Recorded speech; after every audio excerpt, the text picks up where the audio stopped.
Oh, the land of the free and the home of the brave. I'm a proud American from my birth to the grave. 47's the top, took a bullet for all. Didn't flinch, didn't run, still they answer the call. And we say, be tight, be tight, be tight. Officer Tatum show. Be tight, be tight, be tight. Officer Tatum show.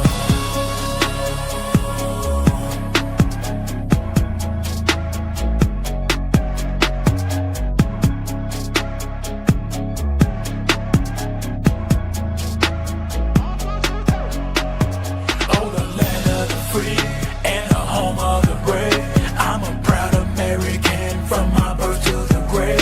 47's the top, took a bullet for all. Didn't flinch, didn't run, still they answer the call. And we say, be tight, be tight, be tight. Officer Tatum show. Be tight, be tight, be tight. Officer Tatum show.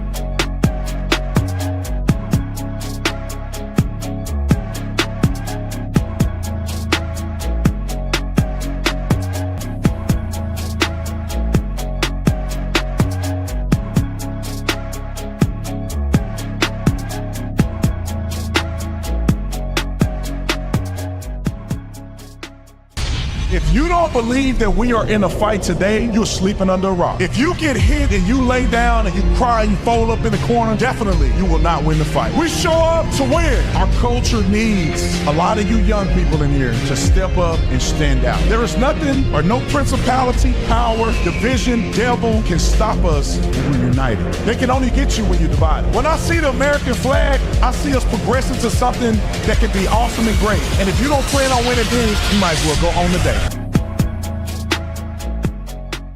Ladies and gentlemen, welcome back to another Officer Tatum show. Did y'all see what I saw? Do you see what I see? That was the craziest thing I ever seen last night. Donald Trump had an incredible speech. If you missed it, I posted a video about it, just recapping it just from yesterday.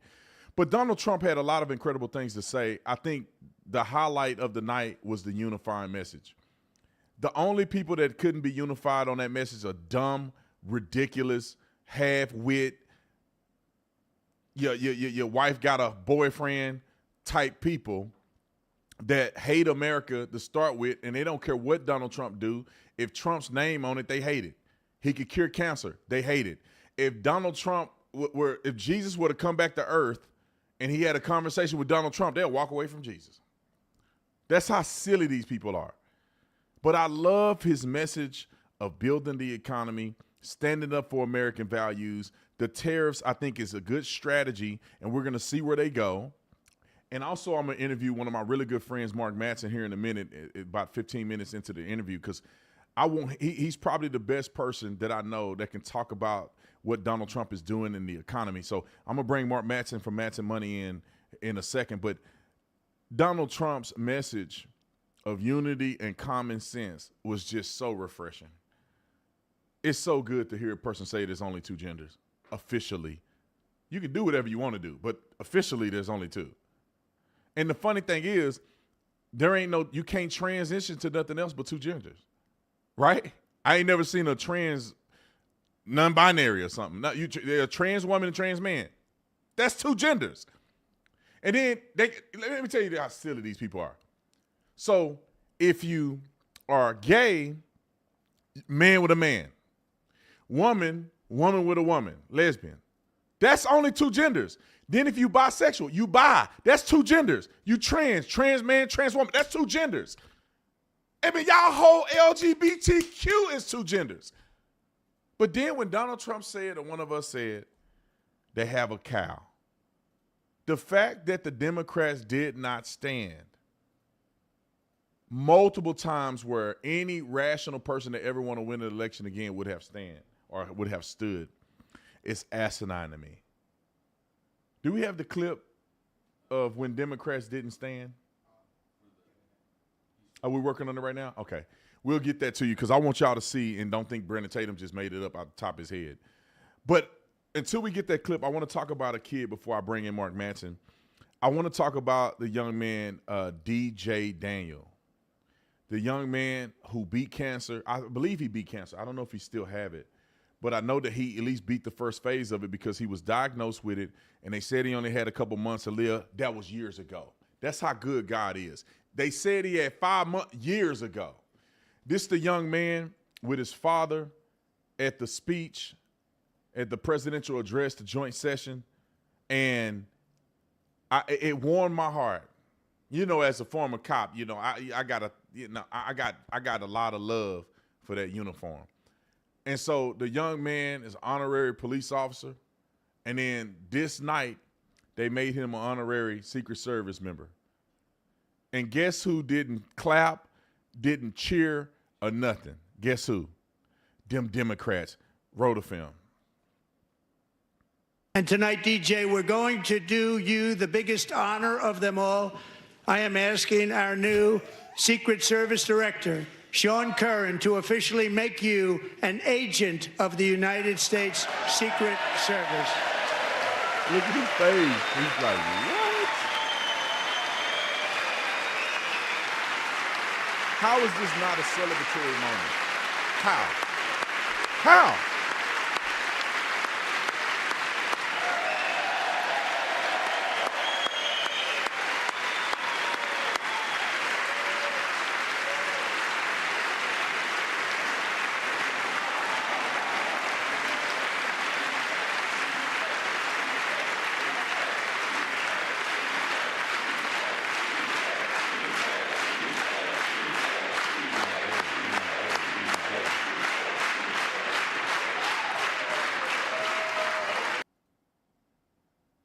And everybody that you see standing are Republicans. And on the other side of the Republicans this way are Democrats. And all of them are kneeling or sitting, looking stupid with an egg on their face. Now let's play, I want to play the interview clip, and then I want to show you the nastiness of these dirty Democrats and evil black folks. Yeah, I said it. Some of these evil black folk. Black folk, y'all should be ashamed. When I show this video, this is a black and brown body. I thought y'all was equity, inclusion, and delusion. I thought y'all was all for this. But a young black kid who Donald Trump honors, y'all throw the man in the trash. I can't stand these Democrats. Somebody asked me, where do you think the Democrat Party is going? I said, I don't know where they're going, but I know it's hot. I know it's hot where they going. All right, roll the clip. But you want to know the craziest part? Because my mom bathes me and my brothers all together. And out of nowhere, I locked up. And then my dad was calling my name, and I started going to the slow thing. And he said, stop playing with me. And I then I started to act, I ain't gonna lie, I started to act slow. And then as soon as he said that, we was speeding all the way, running lights, going to the hospital. And then next thing you know, I was seizing on the table. They said, nah, we gonna have to go in his brain tonight. Ever since then, I had 13 brain surgeries, and that's how many times my personality has changed. And that's something that you don't hear from a terminally ill child. They had 5 months to live. I'm gonna keep on going until my gas tanks run out. And that's when God calls you home. You never know when God's gonna call you home. I wouldn't be here if it wasn't for my dad. I know he's pretty proud of me, and I'm pretty proud of him too. And I'd like to thank President Trump, because if it wasn't for him, I wouldn't be here today. Ooh, y'all almost got me. Ooh, I ain't gonna cry on no live stream. Stop it. You better stop it. You a man, boy. No, I'm playing. That was emotional. I got a little something there. Yeah, coming down a little bit. Y'all see me cry once. But man, that touched my heart. That just touched my heart. Now, I hope you sitting down, because I'm gonna show you how ridiculous these Democrats are. Roll Nicole Wallace clip. After this boy then had such a tremendous opportunity, you heard him speak. What an amazing story, emotional this story is. But the Democrats cannot help themselves but be stupid buttholes. Can I say that? I want to say the other word, but I'm trying to be clean, okay? Roll the clip. But I think this was a lesson in finding one thing that you let yourself feel. And I let myself feel joy about DJ. And I hope he's alive for another, 95 years, right? And I hope he lives and the life he wants to live. He wants to be a cop. He knows what he wants to do. And maybe when you have childhood cancer, that crystallizes for you. And I hope he has a long life as a law enforcement officer. But I hope he never has to defend the United States Capitol against Donald Trump supporters. And if he does, I hope he isn't one of the 6 who loses his life to suicide. And I hope he isn't one who has to testify against the people who carried out acts of seditious conspiracy and then live to see Donald Trump pardon those people. Can I call her a witch with a B? Can I call her a witch with a B? I really want to call her that. Somebody, y'all do it for me. I'll pray for you later. Just do it for me. And then say it. I want the atmosphere to hear what I can't say. What a D-bag. A bag of D's. That's what she is. A whole grocery store full of them. What kind of woman will turn a special moment into something stupid that didn't even happen? I hope that he never had to defend the Capitol. Well, if y'all wasn't cheating, nobody have to defend the Capitol. If y'all would have, Nancy Pelosi would have had the National Guard show up, we wouldn't have this problem. And also, which person would he be in the Capitol? The dude running through the Capitol building with nobody touching him or nothing? Or the guy standing out to the side when Ashley Babbitt broke through the window, he just standing like this. Which Capitol Police officer are you talking about? And that take his life man, nobody killed themselves over the Capitol building? Quit being nobody that stupid. They act like this was 9/11. If it was 9/11, I'd say, yeah, man, that was traumatic. Thousands of people died, people jumping out the building and hitting the ground, burning alive, screaming, people still dying from cancer and all kind of other stuff. Not January 6th, man, I done been in fights crazier than that. And then let's go beyond that. Most people were just scrolling around like idiots in the Capitol building doing nothing. Most people. It was a scruffle, okay? Some people got injured a little bit. Now, let me say that they got hurt. They didn't get injured. They got hurt. But this wasn't what they tried to make it out to be, as if this was like literally. They finished the vote the same day. Shut the front door. Trying to push that bull crap. All right, let's go to Rachel Maddow, the second dumbest woman of the day. Look at what this bald-head scallywag got to say. She just looked like, let me not say that. Can y'all pray for me? She looked like she drive a Subaru. And she looked like her armpits are hairy. And she smelled like Funyuns. And looked like a lady and her be on top of each other at night. That's what she looked like to me. Nasty, smelling like vinegar and Funyuns and potato chips and got nasty toenails. That's what she looked like to me. Just a nasty woman. Ain't took a bath in 3 days. Don't even use a wash rag. Breath smell like, let me not say that. Should I not say it? Y'all want me to say it or should I keep it to myself? I'll keep it to myself. All right, roll Rachel. For the record, and this is disgusting, the president made a spectacle out of praising a young man who thus far survived pediatric cancer, as if the president had something to do with that. This was in the midst of him praising Doge. The Doge cuts, among other things, have cut off funding for ongoing research into pediatric cancer. It's hot. It's hot where she going. It's hot. I heard it's real hot. All you got to do is read the Bible. It's real hot down there. I think they call it the Lake of Fire or something. I don't know, but that's people like this.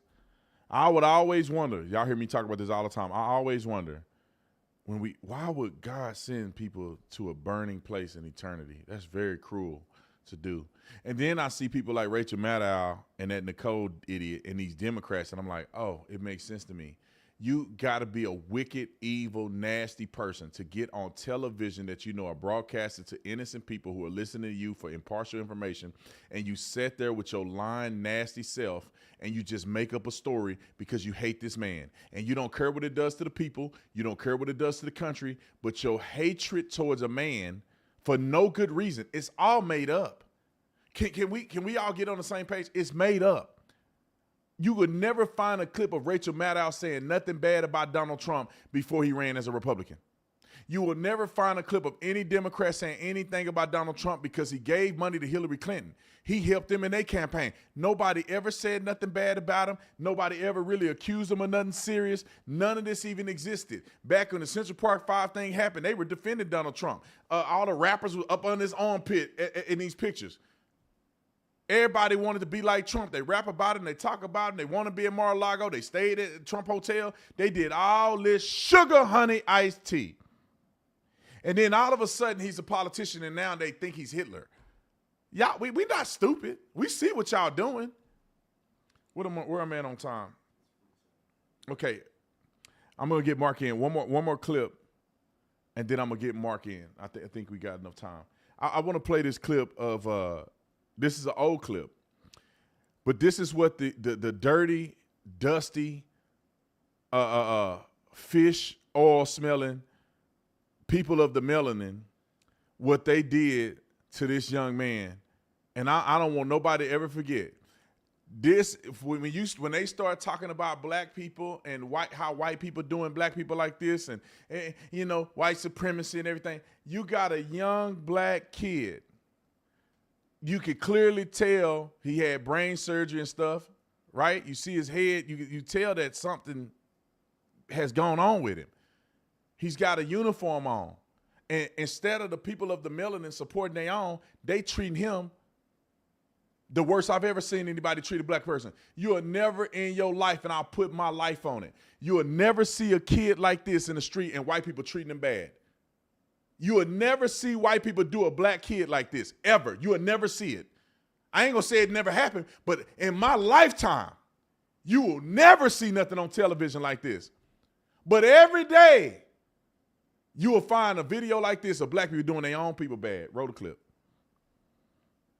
12. Oh, baby, you can't arrest me. You too cocky. Let me show you on your phone. You about to go jail? Jail. Bitch ass. Jail. Bitch ass back for real. Sir.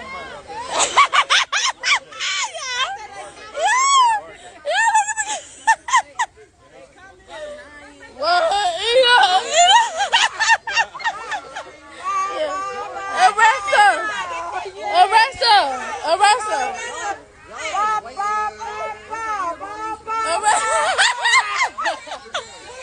What's she supposed to be doing, the wiggy game? Arrest her.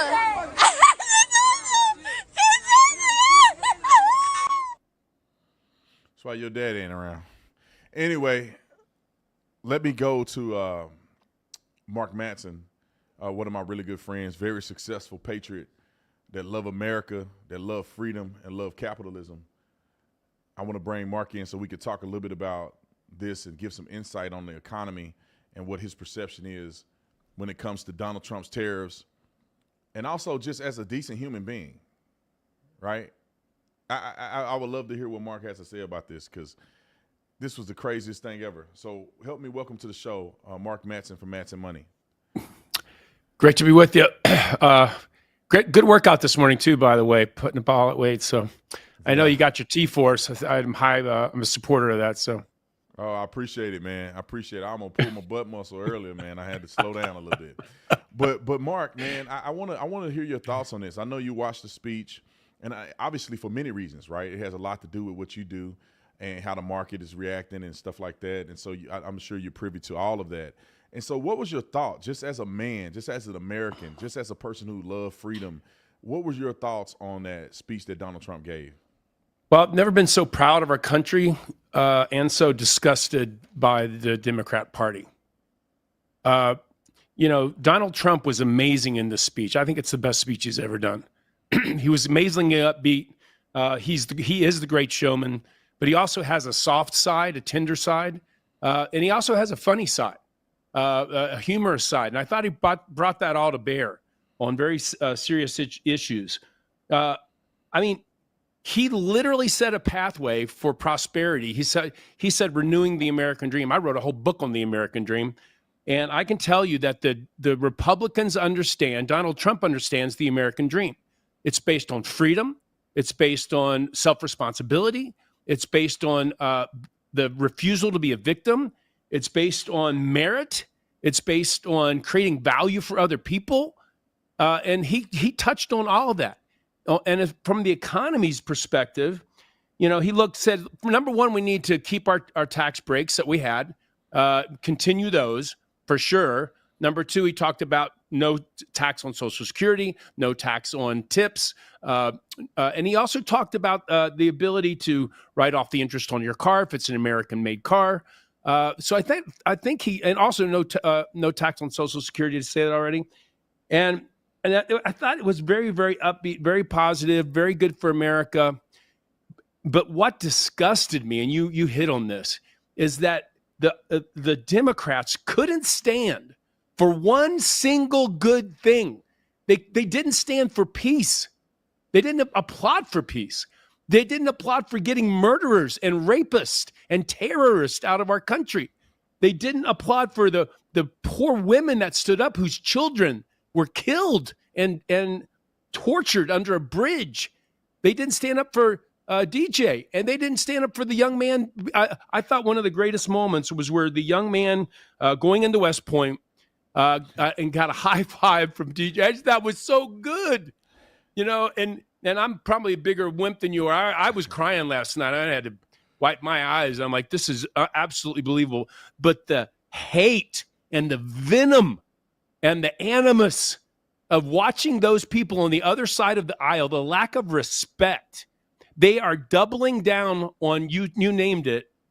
I don't think it's left versus right. I don't think it's liberal versus conservative. To me, last night it was good versus evil, and it hurt my heart, but it gave me great hope that with Donald Trump we are headed in the right direction. I love that you said that. It is good against evil, because you got to be evil to fix your face, to fix your posture, to not celebrate the young boy at West Point. Do you know how crazy that is? They accepted his application on the spot. They made the young man DJ an honorary Secret Service member on the spot. They named the animal sanctuary after in honor of the child that lost her life. It was 12 years old. They got brutally murdered by an illegal alien that never should have been in this country in the first place. They could not fix their attitude enough to say, you know what, I may not stand because I'm a dummy, but I at least will clap my hands and show some support to these young people who are impartial to politics. Many of them love Trump because he's done something to help them. They don't love Trump just because they are Republicans and they hate Democrats. It's because he kept his promises. And so, Mark, I want to ask you about, what do you think that we're headed? What direction are we headed when it comes to the economy in America? Because I know that obviously Matson Money is an incredible company. I've been to events. I've spoken at events that you guys have done. And I have nothing but respect for you guys. And for me personally, if I'm going to manage my money, it's going to be with you guys, right? We have an account with you guys, and I do the 401k with all our people through Matson Money. So it's not just something I'm just talking out my butt with. And I did the American Dream experience. And I'll say this. You don't have to say it, Mark. I think every American, I think people outside of America, but especially Americans, should go through the 2-day American Dream experience that you guys put on. You have one virtual and then you have the one in person. Me and the wife did the one in person. 2 days. I said, there ain't nothing nobody can tell me about money in my mind in 2 days. It's too much. 2 days is way too much. But it wasn't just about money. It was about the American dream. I have never seen nothing put together like that before. And I hope to God that everybody watching this and anybody else that's interested, you have to do the experience, either the virtual, and if you live in Arizona, you want to fly to Arizona, you got to do it here. But what direction, Mark, are we going? Is Trump leading us off a cliff? or do you think that Donald Trump's tariffs and other things can really cause us to do well, even in spite of the stock market being a little volatile? Well, look, volatility in the stock market is the name of the game. It's always going to be volatile. And one of the biggest jobs for investors is to ignore the noise on a day-to-day basis. But I know a lot of people are nervous about the tariffs. But look, he said it in the speech. This is reciprocal. If you put a tariff on us, we put a tariff on you. Canada, 60% of their GDP comes from America. Mexico, 70% of their GDP comes from America. China, 30% of their GDP comes from America. They have way more to lose than we do. And what's Trump asking for? It's real simple. Treat us fairly with trade. Don't put onerous tariffs on us because we'll do the same to you. And then control the border. You can't have the American dream with an unsafe border. You cannot, and the moment he said that the illegal immigration or immigrants coming in illegal is down 98%. I mean, everyone, the Democrats spent 4 years saying that they wanted to stop the illegal immigration. They said it. They lied through their teeth. They wanted to stop it, but they needed legislation. And Trump nailed it. He said, you didn't need legislation. You just needed a new president. And that is exactly the truth. You can't have an American dream without America. And we need strong borders. And that's what Donald Trump is saying. We need strong borders, and we need to stand up for ourselves on the world stage. He's not saying we want to withdraw from the world stage. He's just saying we want to be treated fairly. If Europe's going to criticize us about not giving enough money to Ukraine to defend it, well, then they should double, triple, and quadruple the money they're giving. They're spending more money in Russia buying oil than they are giving it to Ukraine to defend themselves. So I'm sorry if I'm skeptical about their heart and their loyalty to save Ukraine. I don't think they have any other loyalty other than to save themselves, and they're not doing a very good job of that. So I'm not nervous about the tariffs because I think that these other companies will capitulate. They're not going to hurt themselves. Once the pain starts, and Donald Trump is great at this, way better than I am. He's great at seeing the weakness of the enemy and knowing where to actually put the pressure point. And he's the world's greatest negotiator. And I suspect he will get a deal with Canada. He will get a deal with Mexico. He'll get a deal in Ukraine. And I have a lot of hope that these endless wars will come to an end. So I think the economy's, the most important thing is he also said last night, we are going to balance the budget. You reduce the taxes, you stop the spending with Doge, you get reasonable. It made me sick with those people holding up their cards, save Medicare. No one's talking about killing Medicare. He's talking about saving Medicare. He's talking about saving Social Security. People need to wake up. And to me, the sour, nasty, demeaning, hateful faces they were making, that speaks vision for the direction they want for this world. They want America to go down. They want victimization. If you're out there and you're trying to live your American dream, they want you to be a victim. They don't want you to even like America. They're not patriots. They want you to hate America because that builds bigger bureaucracies, gives them more power, and it's woke Marxism, and Trump hates it, and so does his cabinet. And I suspect 4 years from now, this will be a much better country than he is even today. I agree with you 200 billion cajillion %. You know, it's common sense, Mark. I mean, it's just common sense. People like you and I that have a little bit of common sense will know that capitalism is how we've been able to sustain this country and grow it to the power that it has been. Free market trade, you know, and also quit being the Democrats are wussies with a P. Okay, they are afraid to stand up for us, right? You see, Zelensky came into the Oval Office and he got checked. Here's what they think. And they really do think this, but they're not. They don't know how to handle bullies. They actually thought if they give money to Iran, if they be friends with them, if they're nice to them, if they have a reset button with Russia, if all these wimpy, you know, they're like in school, the wimpy kid, you know, that always gets beat up and thinks if they just bring presents for their friends, you know, that they'll be nice to them. That's not how you deal with a bully. You deal with the bully from strength. And I loved it. I loved it when he said we're not going to do diversity and equity and inclusion in the military. If there's one place you should have pure merit, that organization is meant to kill people. That's what they're all about, killing and protecting our country and protecting other free countries.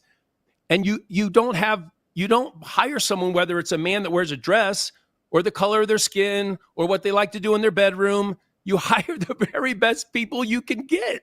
I mean, that should be so obvious to anybody with common sense. Yeah, you know what? It's because these people are really the ones who are homophobic. These are the ones who are racist because they project that black people aren't qualified. So they can't compete on merit. So they got to give them a booster. It's like, nah, if y'all wasn't so racist and ignorant, you would realize that black people can compete as well. And therefore, if you make it a merit-based competition, then therefore black people, Hispanic people, women will all be able to fairly compete, and they're going to have jobs based on what they put into it. You can't just hand stuff to people, and you can't be racist. The first thing, Martin Luther King, they celebrate Martin Luther King Day. They in the streets crying and spitting over Martin Luther King, but he said that you should be judged by the content of your character, not the color of your skin. And the very thing they do is say you need to be judged by the color of your skin, not the content of your character. And they should be ashamed of themselves. Yeah, it's really bad. I always tell our employees, and think about the psychology of that. If you go to work somewhere and you know the requirement that they hire you for is not based on merit or competence or going out there and making a difference, it's on something that is not related to performance. When that happens, the morale of your company goes down. It gets destroyed. I always tell our people the best way to have diversity in a company, and I think we have great diversity, is to hire the very best people you can find. And if you hire the very best people, you're going to have great diversity. And that's all it takes. Because I believe people are strong. I believe people can fight for themselves. I believe people can grow, and I believe people can be responsible. That is the American dream. We have by the way, since you gave us a little plug there, we do have a 2-day workshop virtual coming up. You can go to our website and check that out. It's going to be absolutely incredible, especially for people that can't travel to Scottsdale. But I learned this from watching my dad and my grandpa. They grew up in West Virginia, right by the railroad tracks, destitute poverty, rats coming in and out of the house. And my grandfather really hated the American dream. And he thought people that had money were evil. And I think that's another Democrat philosophy. If you have money, you're evil. Except if you're a bureaucrat and you stole it from the government, then you're good somehow. But if you're an entrepreneur and you work hard and you create money and value, they feel like taking half of all your stuff every year in the form of taxes and other confiscatory regulations. Somehow that's right. They want to take half of everything when you make it. They want to take half of everything when you die. They want to take half of everything when you earn it. What's left? They would love to take it all. And Donald Trump understands that's destructive. Dr. Art Laffer on our academic board will also tell you that the more you increase taxes, the less people will work hard and the less absolute revenue you'll take in for a country. Yeah, Thomas Sowell, he's a great economist and somebody I respect. In one of his books, he had made mention that they've noticed the correlation, which is exactly what you said. The higher you raise the taxes, people feel that it's insurmountable, or they want to divert the taxes. They want to cheat the tax system, and they get less money in the treasury. When you lower taxes and people feel like the taxes are reasonable enough to pay, they tend to pay taxes more. And also, it brings more money into the treasury. And it's a common fact that every single person with common sense knows. So the question is, why do the Democrats do it? And they do it because they're fake and they're evil. And raising the taxes is raising the taxes on a middle class. It's not raising the taxes on wealthy people. And people don't know how business work, right? Yeah, if you gave corporate taxes, right, just because you don't have to pay $5 million in taxes this year, don't mean that you're going to put it in the pocket of the CEO. That's not how businesses grow and work. You can put more money into advertisement. You can put more money into acquisitions. You put more money into things that's going to make you more money. So these idiots don't understand the value of lowering corporate taxes so you can continue to build wealth in businesses. And lowering taxes don't mean that the people that work there don't pay taxes, because now you got all employees paying taxes. You got to pay payroll taxes. They contribute to sales tax. I mean, all of these other taxes are coming from companies that grow and expand and hire people that make money and build the economy. That's the name of the game. So, Mark, you said you guys had an event coming up. What day is it? Is it in like 2 days? Is it a week? Or You guys got the dates for the next? Because I want Let me people to, get you- I want Yep. people to be able to have an opportunity to attend this. Like it was life changing. It was a life changing event for me, Thank you. especially money, man. What is it? I love the part where, and I don't want to give it away because people hate we need to do this, but it was the question that you guys asked in the American Dream Experience about, have you ever talked to your parents about money? Like, did you know how much your parents made? And most people are like, no, they would never talk about money, which is the craziest thing ever, is that people won't talk about money, but you need money to take care of everything. So what day was that event? Yeah, we call that the no talk rule. The next virtual event, and anybody can attend. The next virtual event is March 27th and 28th. You'll get great materials. We'll send you out some swag. It'll be a great time. It's going to be absolutely incredible. If you want to register, this is like probably my email is probably going to get blown up, but I'm going to tell you. Oh, what do we got here? Oh, all right, here we go. You can go to, I got people. I need people. Tatum, as you know, Brandon, as you know, it's adxmatsonmoney.com. You can go there and register, adxmatson.matsonmoney.com. Or you can Google Matson Money, and you can get registered. It'll be absolutely phenomenal 2 days. And you'll learn about money. You'll learn about the economy. You'll learn about how to invest. One of the things that they said, to be fair and balanced, one of the things I wish, he didn't say it last night, and I was actually glad he didn't. I'm not a big fan of Bitcoin or cryptocurrencies. I think they're very toxic. I think it's speculating, gambling. There's much better ways to handle your money. And I think he might be kind of shying away from that because he knows that there's a lot of problems with it. But as far as the taxes and the tariffs and the freedom and the regulation, and look, you paid money into Social Security. You paid money into Social Security for 30, 40 years. You shouldn't have to pay taxes to get your own money out. And the interest rate the government gives you when it's like probably 1%. You could have invested in stocks and made 10%. You could have millions of dollars. And then they want to tax your Social Security after they gave you crappy rates of returns to begin with. That's the mind of a bureaucrat. I can tell you why they love. I can tell you where they get all their money. It's mind-boggling to me that people can have this idea. Money is evil. Money is greedy. People that have it are greedy, especially entrepreneurs and business people. But somehow in their minds, so this is the bizarre part, if you're a politician, somehow you're a special breed of person who's not driven by greed, who's not driven by avarice, who's not driven by evil. And so if you're a bureaucrat and you hold public office and then you get off of it and you go to work at one of these boards, one of these corporations, or you're Obama and you get $1 million per speaking gig, you don't think this is rigged, guys? Come on. There's nobody more greedy than a politician. Trump was already a billionaire. He doesn't have anything to lose. I don't know. I tell you what, I don't know how you get Elon Musk with all his money and all of his power and all of his innovation, how you get him to stop making rockets for a while and help save this country. That's a miracle to me. And how do you get Donald Trump, who's a billionaire, to step up for America? What he did was, one other thing I was just thinking about, how quick things can change. Just 6 months ago, it looked like DEI was forever. Wokeism was forever. High taxes were forever. People coming into our country, criminals, many of them, cartels, having endless wars forever.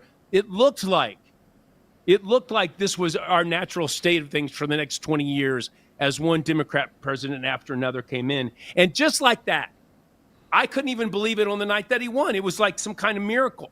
But freedom, entrepreneurism, hard work, protecting our government, protecting the world, all in like 2 months. it's really helped my heart. It really has helped my heart feel good about this country and good about the people in this country who stood up on that day to vote and saved this country, in my estimation. Because if we had 4 years of Kamala, that would have been a completely different speech last night. 100,000%. We would have been going downhill fast, and they would have been capitulating to all this woke and virtue signaling, and we would have just been, wars been going on, getting taken advantage of. I mean, we know it as businessmen. When you have a toxic leader, how it can ruin an entire organization, and that's what we had as a toxic leader. Donald Trump is not toxic. They just hate that they're not him. And they hate successful people. They hate people with the entrepreneurial spirit. They hate our founding fathers. They hate the foundation of this country. That's why they want to tear down signs, and they want to tear down statues, and they want to revise history, and they want to teach your kids now that there's multiple genders and to hate God. And these people are evil. But Mark, we got to sit down. I'm gonna let you. I gotta let you get the last word. We got to sit down, man. I want to have a deeper discussion. You got to come here to the headquarters because I want to sit down and talk through all this stuff like an hour long. I want to talk a whole time because I want to also talk to you about money too. Because I'm not gonna say I interviewed somebody just recently that's supposed to be a billionaire, and nobody gonna probably ever see that interview. And I was perplexed that simple questions about money and about growth and success was not mentioned one time. No articulable reason about investing in nothing. In an entire speech of a person who claimed to be a billionaire and that everybody has seen on television that's supposed to be this guru, I couldn't believe it to the point where I do not think that I would post that interview. So I want to talk to you, man. I want to get it to the people because people don't understand finances and they don't understand how this stuff works. But I was going to give you the last word, Mark. I know you're a busy man. I love this. I could do this all day. I love it. I absolutely love it. Look, part of the American dream is visualizing what you can do for other people and how you can help them, and the gratitude for living in the greatest country that has ever existed at the greatest time on this planet that has ever existed. And do we have problems? Sure. This isn't heaven. Hopefully we're going there. Hopefully we'll all go there, and it's going to be perfect there. But right now we're on Earth, and Earth isn't perfect. It's fallen, and we work as hard as we can to do the best that we can. But we can't give more power, money, prestige to politicians who want to subvert capitalism and free markets. The foundation of our country and the American dream is freedom. Freedom of speech, freedom to start your own business, freedom of religion, freedom of the press. And we're moving towards that way, and it's a beautiful thing to watch. And it's inspiring to anyone that believes in the American dream. I just love hanging out with you, whether it's hanging out at the gym or going to dinner or on your show. And I think if we can get this message about the American dream, I wrote a book about it too. Experiencing. I know the I have dream. The book. I'm trying to get him to grab it. I thought it was right here in my office. I guess it's in my other office. Shameless plug. Yeah. No, it's a great book, man. Your story about your dad, your grandfather is insane. The story about the bullying, when that kid was bullying you every day. All of the stories, man. There's some stories in there that make me cry, especially when you say it at the American Dream Experience. I mean, God dang, I'm tearing up and all that stuff. I mean, your story is so great. I was talking about you the other day, and people think that people who are wealthy and do well in life and that believe in capitalism somehow inherited this bundle of money and a silver spoon in their mouth. And I'm like, no. Mark came from humble beginnings, and he's been able to do incredible things because he really believed in the American dream. But anyway, we'll put the link to your book, Mark, in the comment section.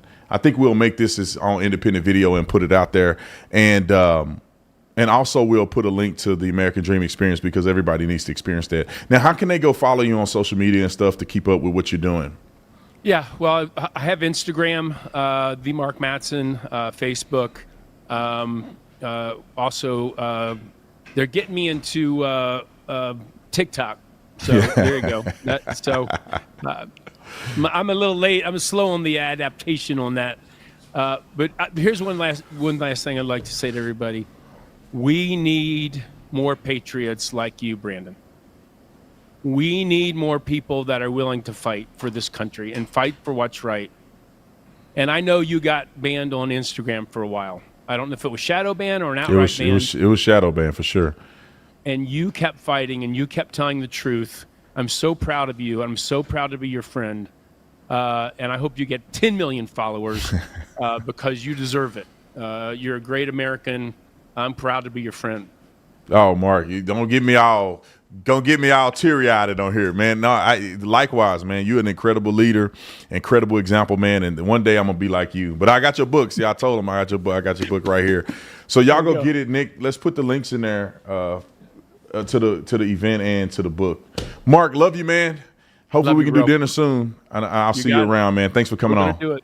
Thanks, brother. All right. My pleasure. All righty.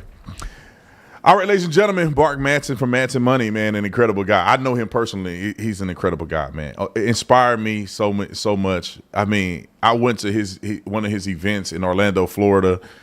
I did the American Dream experience at the headquarters here in Scottsdale, Arizona, and it blew me away. I'm being honest. Like, I was like 2 days of this. I don't know if I could do that. Oh, my God, it changed my life. I thought it was about money, and I thought it was just about investing. When it's you realize that investing is just a small part of this overarching idea of the American dream and how it relates to you. And Josh also teaches at the American Dream Experience as well. So you guys will see Josh Crawford. He'll be there too. Big old tall guy. I think he like 6'7" or something like that. And we were at the dinner, man. He made me look like I'm short, and I'm 6'2". But anyway, y'all go and support Mark. Get the book. It's an incredible book. The stories in there change your life, make you cry. I mean, the American Dream Experience, some of the stuff he said, the American Dream Experience. I mean, it revives who you are and how you relate to your future. And your future does have something to do with money, unless you sleeping on the rock and you think somehow because your loving kindness feeds you every day. But anyway, let's get to some more stories of the media. There was a rebuttal. I haven't watched it yet. I don't even know if I'm going to play the rebuttal. Is that dreary-eyed woman on there doing the rebuttal? Is it worth a dime? I don't think so. Let's go to Charles Barkley real quick. I'm going to interview Charles. Now I got my studio set up. I can interview people in person here at the headquarters. I'm going to interview Charles Barkley because I had talked to him before, and some people that know me and him said that, you know, he followed me on social media, and they said, you know, Charles really likes some of the stuff that you say. And so one day I'm going to bring him in and interview him because I honestly think Charles is one of those people. He like my dad. Like, Charles is a common sense guy. I just think he haven't come across with the hot sauce when it comes to Donald Trump. Like, he's old school. This is my dad's generation. And my dad sound like him half of the time. My dad, you know, he agree with a lot of stuff I say, but Donald Trump just irritates my dad sometimes. And I think Charles is the same. And you just give me enough time and we could talk it through. Eventually, my dad going to be on the Trump train, and so will Charles Barkley. And I'm not saying my dad is a blue-headed liberal. He's definitely not. My dad is really a Republican. He vote Republican too sometimes, but he's really a Republican, to be honest. Don't get it twisted. But I need him to, you know, I need to get over on the far-right extremist side, like where I'm at. No, I'm just playing. All right, let's play the clip of Charles Barkley talking about athletes in the White House. Roll the clip. You know, it's interesting. I just had this conversation with my friends this weekend about visiting the White House.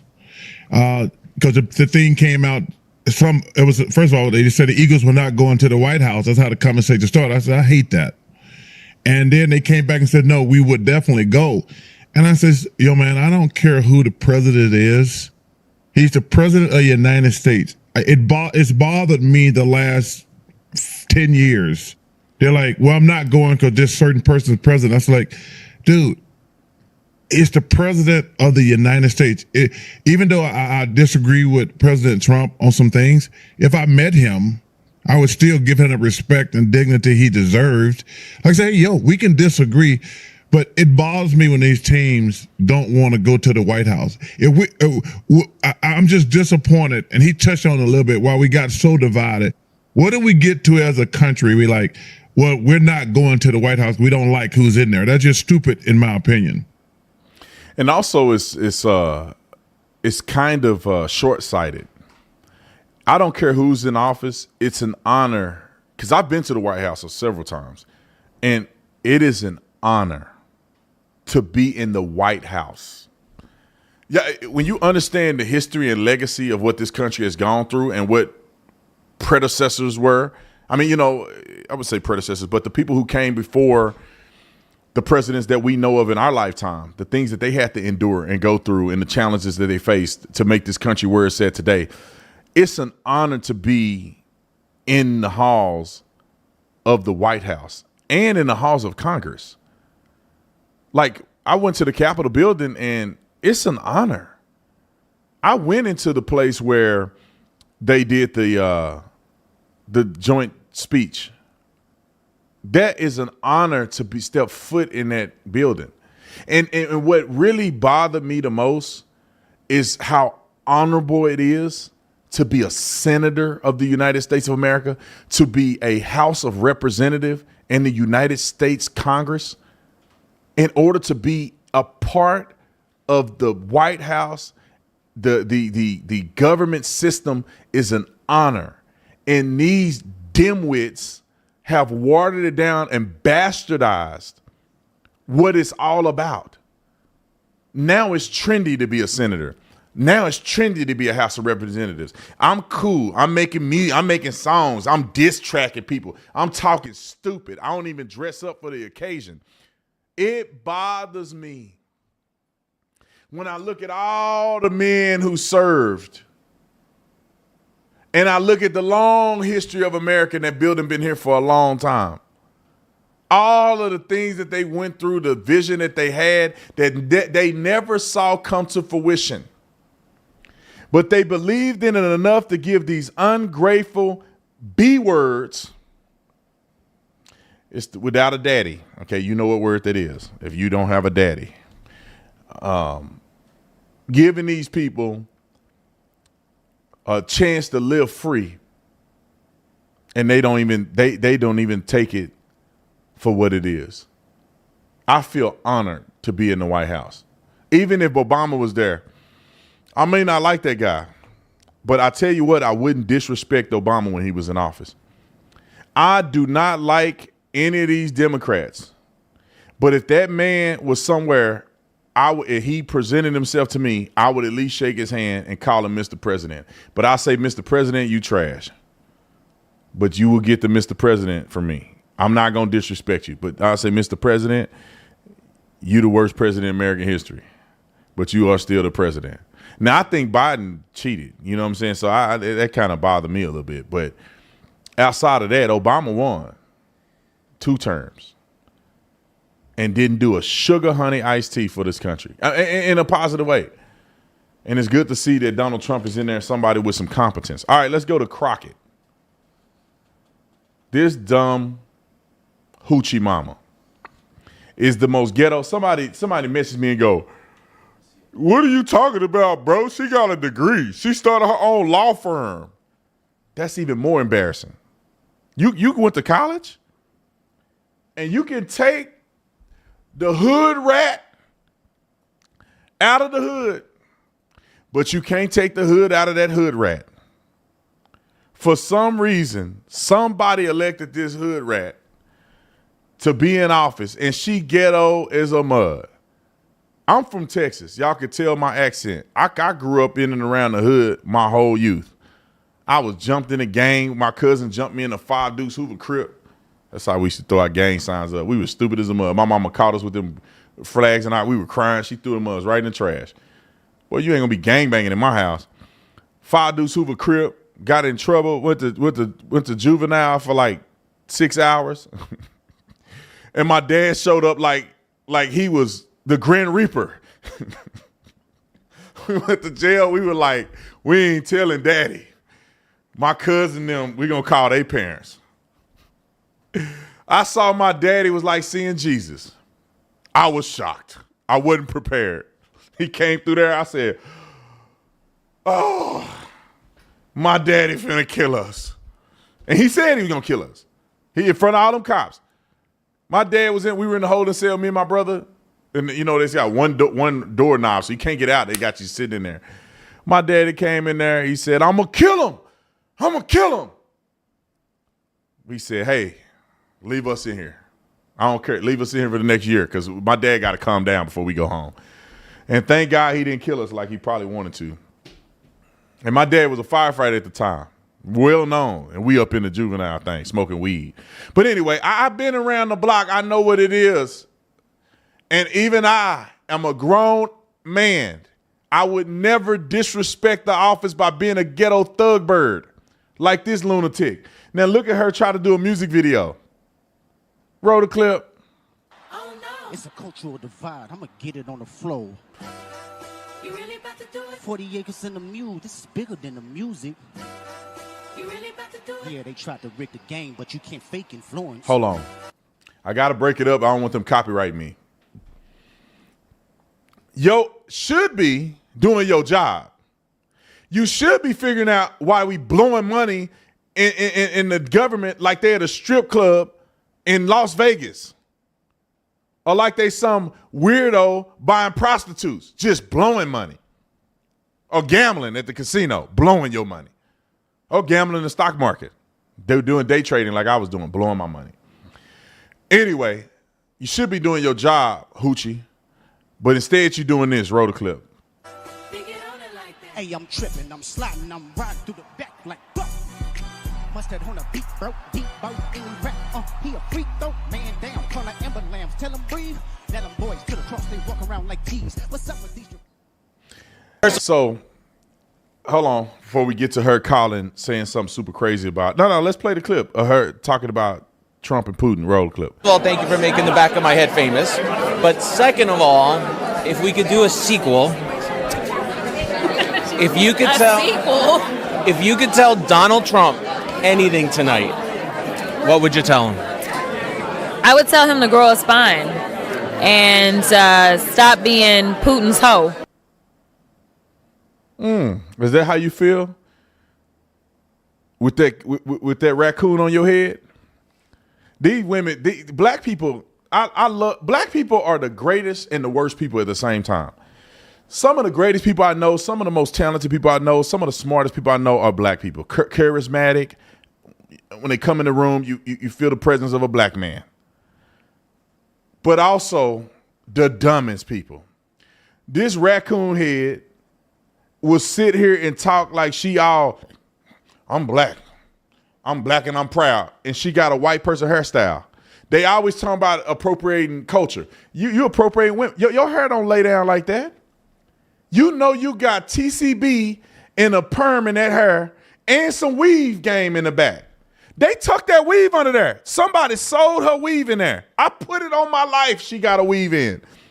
She got a whole weave in. Her hair ain't that thick and that straight. You got a weave. Probably got a wig on. But you, Mr. Mustard on the beat.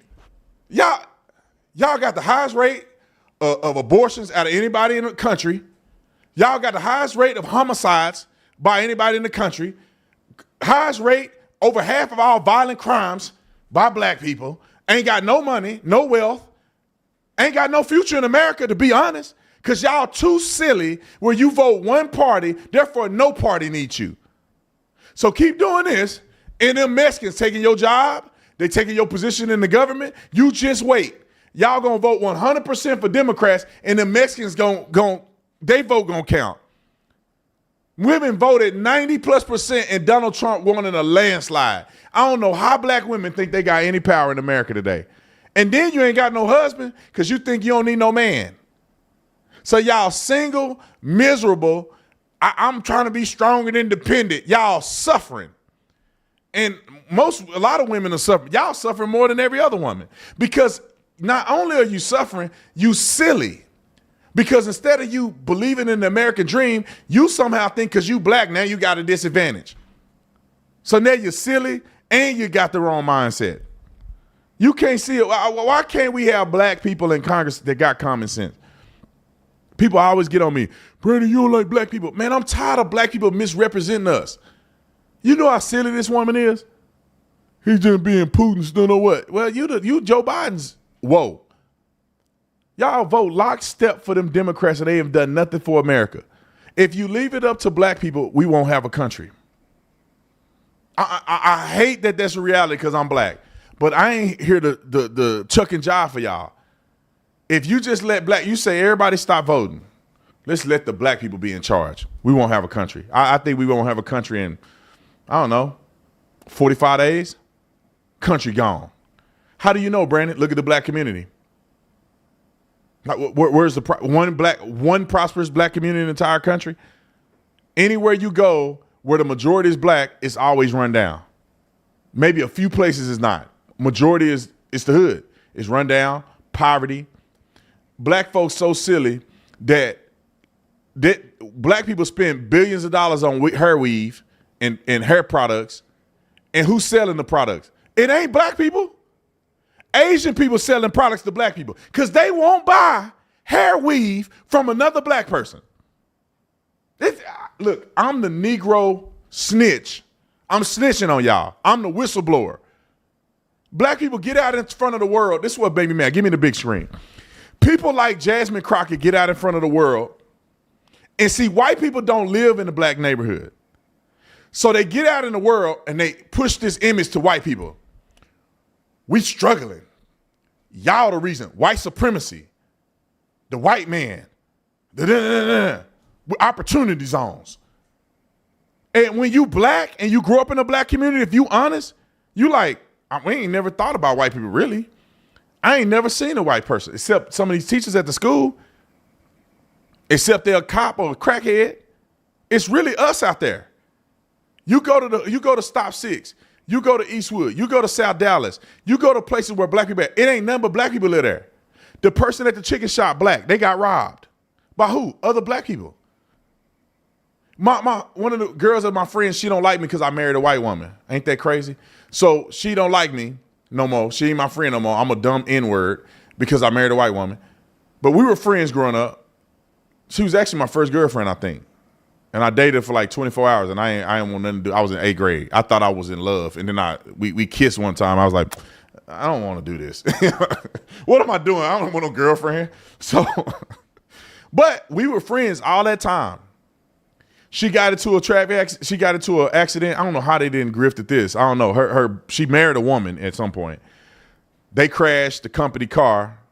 They somehow paid them millions of dollars. So she got $1 million or so. She told me she blew $15,000 the first day in the strip club, which was completely stupid. But then she told me she went to India to get hair weave. She started her own hair weave company. Black people refused to buy from her. She went to India. She ain't got no cheap hair weave. She ain't got no synthetic stuff. She got thoroughbred hair from India. She flew to India. Black people don't support that. Black people don't support black people. Let me give you another example, because y'all need to hear this. Share this with your black friends. It's silly. Look at what Al Sharpton's saying. Look at what Pastor Jamal Bryan's saying. Look, y'all, we need to make a difference in America. We're going to boycott Target for DEI. DEI? Look at any research. DEI benefits white women more than any other group. Y'all dumb Negroes are sitting here pushing an agenda for something that don't even benefit black people. But you're too stupid to realize that for some reason. Then you go on and they go, we're going to boycott. Let's get together as a people for 24 hours. Man, everybody bought their stuff the day before. You ain't got to buy stuff every day. They bought all their stuff and then 24 hours they ain't shopping. Stupid. Then you say, well, Al Sharpton, how about you have an initiative where we only shop at black businesses? You know why Al Sharpton never do that? Because that mother won't shop at black businesses. You say, hey, black people, let's debank from the corporate banking structure and I'll put our money in the black-owned banks. You know why Al Sharpton, Jesse Jackson, all these black leaders, Crockett, Obama, none of these people ever do that? Because they ain't never put their money in a black bank. They didn't even go to an HBCU. They don't care about black issues like that. Many of them ain't even married to black people. What school did Al Sharpton kids go to? He didn't go to no hood school. They probably went to a private school full of white people. They'll never say, how about we send our kids, especially in the black community where everybody black, we send our kids to only black private schools. Come on, all these NFL players, put y'all money together and start making schools around the country, and we only send our kids to black private schools so therefore we can get the education we want. You know why they won't do that? Because they ain't sending their kids to no black school. Come on, let's be real. They not sending their kids to black schools. They don't want nothing to do with black people. They just grifting y'all. They like a boyfriend that's just trying to hit. He don't really care about you. He gonna tell you what you want to know. He gonna tell you what you want to hear so he can hit. He don't love you. He don't like you. It's just once he get that, once the post kick in, he don't care about you. He ain't thought about you twice. Y'all know what I'm talking about. If anybody know, you ain't been a Christian your whole life, it's called the post experience. After you finish. And it clarified to you that you should have never laid up with that girl. You probably should have wore, okay, I ain't gonna even say that. You probably got her pregnant, and now you realize that you messed up. But it ain't during, it ain't before, it's after. And that's the same thing that happened in the election. Post clarity in the election. They realize they don't really like y'all. Y'all can't offer them nothing politically. They just know they got your vote because you dumb. That's how they think about you. I ain't got to say nothing. I vote for Democrats. I vote for Republicans. I ain't got to say nothing. They think you dumb. Y'all are dumb, actually. Not everybody, but most of y'all dumb. Can I keep it real? See, white people can't say this, and I know they feel it. If I was white, I wouldn't say it either if I was white, because I don't want to get canceled. But I tell you what, I know a lot of white people, and black people too. I ain't the only black person who feel like this. Looking at these people going, Kendrick Lamar, his song that he got 5 Grammys for is dissing another black man. Called him a pedophile. And that's what you're known for? Your biggest successful song is dissing another black man. We're honoring beef between 2 black people. It's not like this was a Michael Jackson song. You are not alone. Or what is the other songs that he had done that was like impactful? Even R. Kelly. And he cutting up. But he had that song that he did, the Michael Jordan Space Jam song. You know what song I'm talking about? God dang, I can't think of the name of the song now. Y'all help me in the comment section. What was that song, the Michael Jordan song that R. Kelly did? I used to sing that song every single day. Somebody gonna get it. R. Kelly sang the song. It was, I believe I can fly. I believe I can touch the sky. Think about it every night and day. Spread my wings and fly away. I believe I can soar. I can't sing though. See you running through that open door. I believe I can fly. I can fly. I can fly. I believe I can fly. Y'all, we having fun on here. Y'all know I can't sing. The Lord didn't give me that blessing. One day, if I had a prayer and the genie, I'd say, can I sing? But if it was I Can Fly, and he's performing an inspirational song that inspires people to be able to be and do anything that they put their mind to, that's inspiring. But black people don't have a song like that. They ain't celebrating that one. They celebrating you talking about, I don't know. I got to listen to the thing to remember the words, but debauchery. I can say it like that. And then we get on the stage. Look at the white people. We showing y'all. No, you not. White people doing so much better than you. It's crazy. And all of your celebrities and all of your favorite people live in a white neighborhood. We showing y'all white people. Look at us. we not slaves no more. Yeah, we are. Yeah, you are. Y'all chucking and jiving. Doing a little dance. Just like they were doing the minstrel shows. You might as well put blackface on. Y'all chucking and jiving for the Democrats. That's the stupidest thing ever. Now, I'm going to move on to another subject. But I'm just telling y'all, it pees me off every day I wake up and think about how silly black people are. And when they could be so great.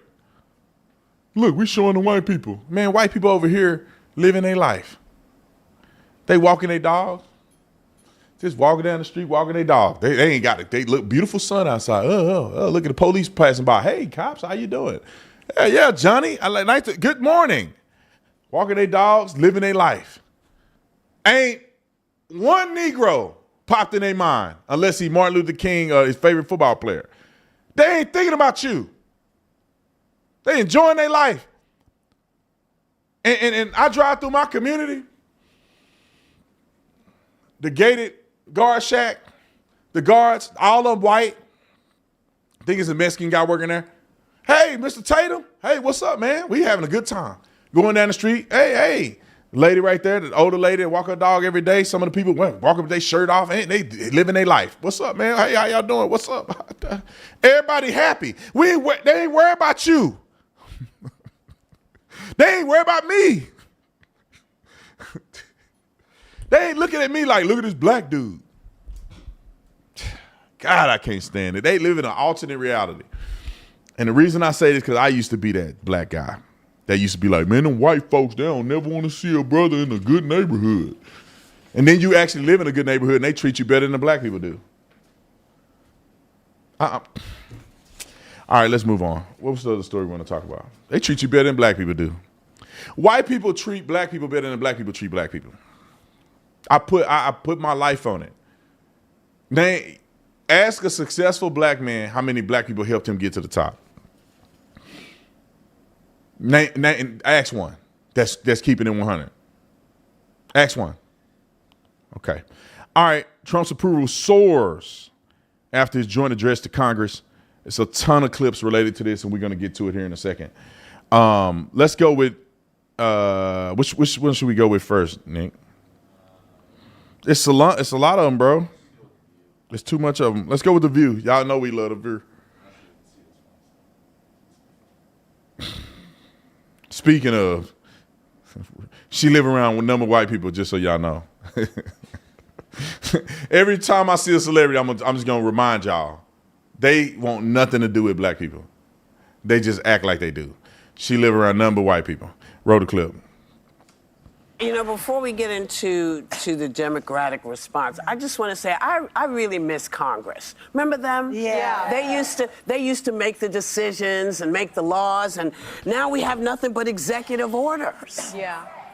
It's so strange to me. Can I speak to that? Or do you want to set this up? Well, All right. yeah, because the Democratic Party response to last night's joint address to Congress was delivered by Michigan Senator Alyssa Slotkin. Take a look. America wants change, but there's a responsible way to make change and a reckless way. And we can make that change without forgetting who we are as a country. President Trump loves to say peace through strength. That's actually a line he stole from Ronald Reagan. But let me tell you, after the spectacle that just took place in the Oval Office last week, Reagan must be rolling in his grave. Don't tune out. It's easy to be exhausted. But America needs you now more than ever. Hold your elected officials, including me, accountable. Organize. Pick just one issue you're passionate about and engage. And doom scrolling doesn't count. Y'all swear y'all gonna lose with that. I thought she That was she very read on good and very teleprompter. presidential in many ways, and she wasn't being held hostage like the woman last year. But what I really wanted to talk about was something that you just said, that we don't have a separation of powers anymore. No. Right. And there was a moment there that really stopped my heart. And that was when Trump shook hands with the members of the Supreme Court who were there. And those were Kavanaugh, Kagan, Barrett, and Justice Roberts. He said to Justice Roberts, thank you again, won't forget it. Now, what do you think he was referring to? Something like I thought he helped him get into the men's room. Well, Stop. No, the immunity. Stop. They can't talk to each other. The Democrats did it 3 months ago, not even a month ago. And you don't hear Pete from these dirty D-bags. We just executive orders. Do you know how many executive orders Joe Biden signed? We don't have a separation of power anymore. In 1 month, the man been in office for a month and a half, maybe. In 1 month, all of a sudden, our government just completely don't work no more. We just no separation of power. No, because the person in power is not the person you like. These people, like, what do they get out of this? Nick, we need to start our own show. Maybe like The Real View. the truth or something like that. We got to start our own stuff, bro. We got to get a panel of people with common sense. I can't believe these. You would be the rhino on the panel, but don't tell nobody else.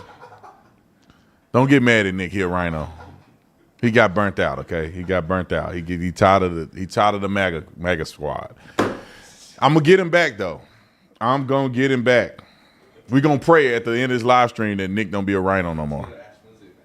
He finna go to Ash Wednesday so they can get that rhino devil off of him. Down playing. Go ahead, roll the clip. That he basically passed on, correct? So that he would does have a not lot of be immunity. liable for the January 6th insurrection, if I recall. He has a significant amount of immunity from this court, and I think, most people know now that the Supreme Court's approval rating is lower than it's ever been in the history of the court. To say thank you to the Chief Justice. Hold on a second. Just so y'all know, real quick, this is 5 seconds. Just so y'all know, he was charged on the state level, and they did not prosecute him. And then the ones where he got prosecuted, they did not impose a penalty on him. That's on the state level. That has nothing to do with the Supreme Court. So while they talking about he got some type of immunity with the Supreme Court, he didn't get charged on the state level. That has nothing to do with the federal government. What's to say about that? Democrats run the state of New York. Okay, roll it.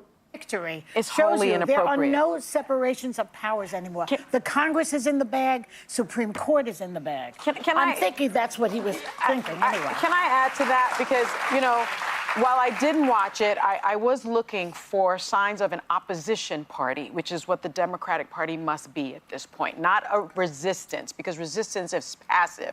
Opposition is active. And I think that what I saw when Representative Al Green stood up and said, you don't have a mandate to take away Medicaid, and he was tossed out.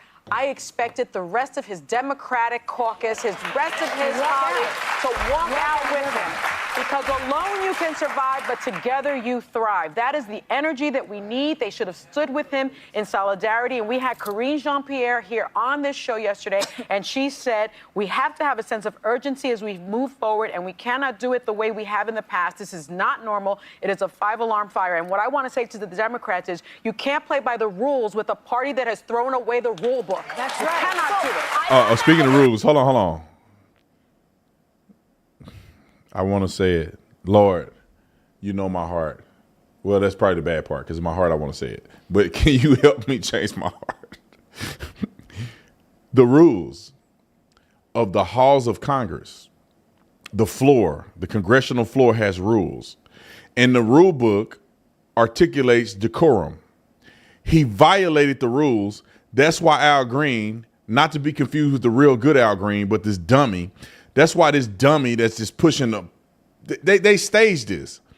That's why he got kicked out, because he broke the rules. They're talking about rules. He broke the rules. That's why he got kicked out. Nobody else broke the rules. That's why they didn't get kicked out. But you care about rules.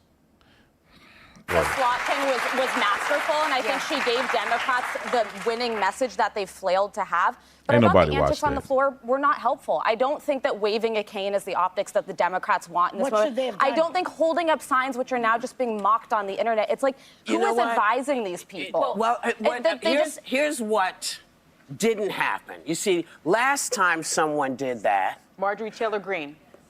she was engaged by the president. See, all of this snowflake behavior of the Republicans, you can't take it. You can dish it out, but you can't take it. That's right. I'm just saying, She wasn't tossed from the chamber. She was not tossed from the chamber. Nope. He engaged with her and moved on. But we understand that doesn't work.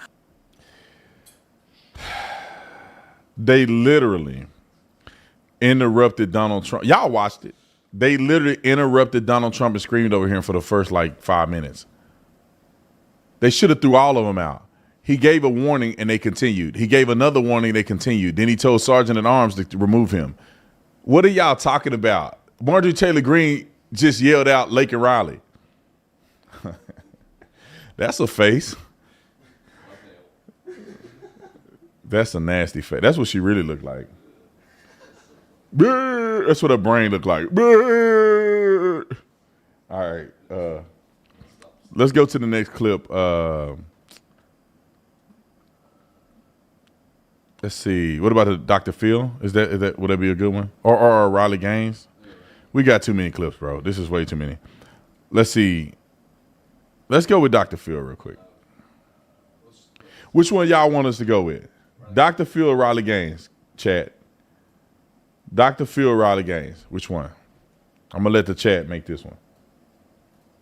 Come on. We got one for Riley. It is Riley, it is. The beautiful, the bold, Riley Gaines. Welcome to the show. All right, roll the clip.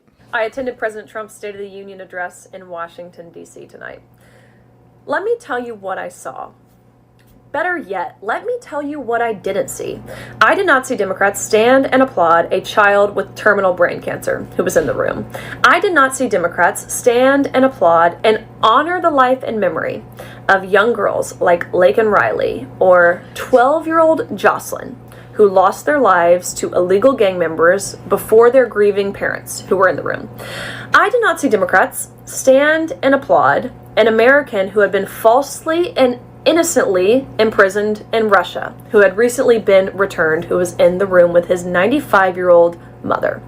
I did not see Democrats stand and applaud a balanced budget. I mean, I could go on and on and on. But you know what I did see the Democrats stand and applaud? The only thing they stood and cheered for was Ukraine. And I don't mean peace in Ukraine, because when President Trump mentioned his efforts to end the Russian-Ukrainian war, they didn't cheer for that. They only cheered when President Trump mentioned we have given Ukraine over $350 billion in taxpayer funds. They clapped for the continued funding of war in Ukraine. The Democratic Party, and I don't mean Democrats, I mean the Democratic Party. So in terms of elected representation and certainly how left-leaning media portrays the Democrats, they're no longer American. They don't love our country. They don't love our flag. They don't love the American people. They are soulless. They are insufferable. It can only be described as immoral and evil. Tonight was proof for me that Democrats will literally stand for anything but America and its people. Boom. Somebody dropped the mic. They didn't even drop the mic, throw it down. Gronkowski style. You couldn't say it any better than that. I think Riley Gaines is onto something. Democrats don't have nothing to offer. I don't even know how people still vote. Do they got a woman like Riley Gaines out there? No. A woman who's decorated, beautiful, smart, bold, courageous, articulate. They have no human being that's a Democrat that's like her. None. They too stupid doing them. Look at me. Then fake Pocahontas and AOC, you know, that trash, old-fashioned making son of a gun. I bet she didn't make a good old-fashioned. Leftists can't make a good old-fashioned. They don't understand the gravitas of a good bourbon. They don't got it. The men are drinking Bacardi. Liberal men drink Bacardi. Conservative men, even the rhinos, we drink bourbon, okay? Neat. I had me one yesterday, a little Whistle Pig, 12-year. It was a gift right here. See, I know I had it in my little flask. And I had to, put me some little something. But that's what real men do. Not the one drinking Bacardi. Let me drink me a Bud Light. All right. Let's go to Scott Jennings. I want to play Scott Jennings. I know he ripping them. They didn't pay. Their only ratings come from Scott Jennings whooping them on their own show. That's their own ratings. Let's go. Scott Jennings, roll it. Oh, this Scott Jennings. Efficient. But what Musk is doing seems much more indiscriminate. And I think that's what people, Yeah, and guess what? Republicans love it. And I will just say, I think the Democrats... Guess what? The country's bigger than just Republicans. I know. Well, he's got over a 50% approval rating, and your party's got 21%. So he's doing okay. I think dying on this hill of defending every single federal worker, that the idea that we can't ever shrink the size of government because this sob story or that sob story, that is not going to play with the American people. Democrats gave no care whatsoever to the 10,000 people who lost their jobs when the big pipeline was canceled by Joe Biden, or the people who lost their businesses in the COVID shutdowns that went on and on and on. or the firefighters or the military that lost their jobs because they wouldn't get the COVID vaccine. No care for that. But care for government workers. I don't want to have a part. You can take this on another show. I don't want to have a partisan debate about it, but we should note that there were 16 million jobs created when Biden was president, and jobs were lost when Trump was president. Okay. So, and you know how dishonest that is because of what happened at the end of COVID and the restoration of even jobs during the lockdowns. period But go ahead. before COVID, at some point you got to stop blaming Joe Biden, and you're going to be accountable. And he must have met Biden a dozen times in his speech. I mean, the X. I love you. You guys were blaming George W. Bush in year 8 of the Obama presidency. No, but you know something, Scott? We learned something from that. We learned something from that. He's been in office for 40-something days. I am hearing a lot of cope. These social issues, you know why he talks about them? Because they work. They're like 80-20 issues, and he's on the right side of them, and Democrats are on the wrong side of them. It worked in the campaign, and nobody... Oh, he's not talking about the right things. It worked in the inaugural. It's working in the executive orders. It's why he put it in the speech tonight. And on immigration, you're exactly right. It's his number one achievement so far. The border's effectively closed. The line of the night was they kept saying we need new legislation to secure the border, but it turns out all we really needed was a new president. Without question, in my mind, top scoring line. I just have to say, I feel like... Yeah, I mean, look, I'm sure she's a very nice Hold person. on, bro. He cooking so much, I have to take a break. I can't stand all the cooking. Okay? I'm full. Scott Jennings, I don't know what crack, meth, heroin, fentanyl combination somebody had when they hired him, but they were high. He has effectively turned down their channel. They say the stupidest stuff ever, and Scott Jennings is just whooping their head with facts. I can't even take it. Roll it. None of this will be remembered because this was a horrific night for the opposition party, regardless of how well she just spoke. It started out with Al Green getting thrown off the House floor because he couldn't keep his emotions under control. Then they had the ridiculous paddles, which now social media is roasting. That you said false on one side and ridiculous. Elon on and the then other. finally, and maybe most terribly, the Democrats who couldn't find it in their heart to stand for objectively good things, including the 95-year-old mother of Mark Fogel and Mark, who got rescued from a Russian prison, and they couldn't even stand up for that. I thought Democrats came into this speech lost and defeated by Donald Trump, and today it looks to me like they're even more lost and even more defeated than when this speech started. How much?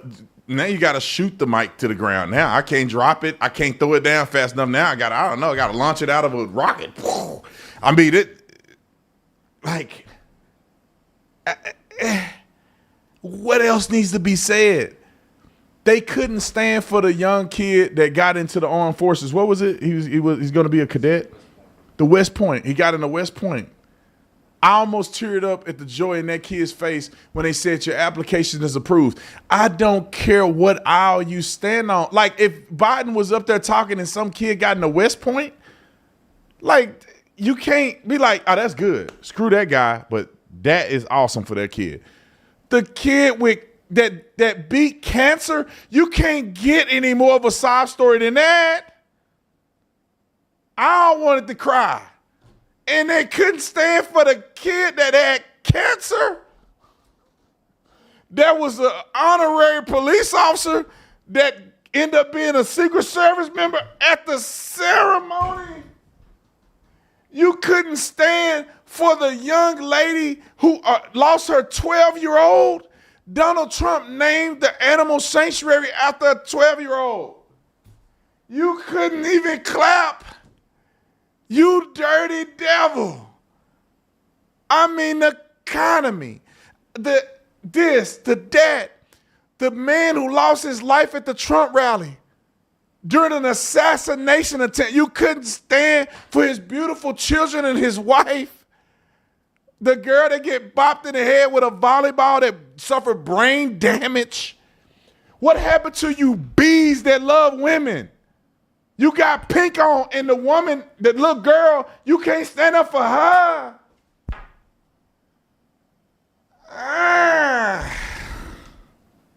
It's hot where they going. And just know if you see any one of these Democrats when you die, you didn't make it. He didn't pick you. The Lord didn't pick you. You messed up. I'm joking a little bit. I don't know who really going to hell, but if I had to guess, I rolled my dice on them Democrats. Not every Democrat, just because you're a Democrat. It's the evil ones. In your heart, the little kid he hugged the Secret Service guy. He hugged him. And you won't even clap. Whew, insanity. What's the next good one, Nick? Should it be Chuck Schumer or Dr. Phil?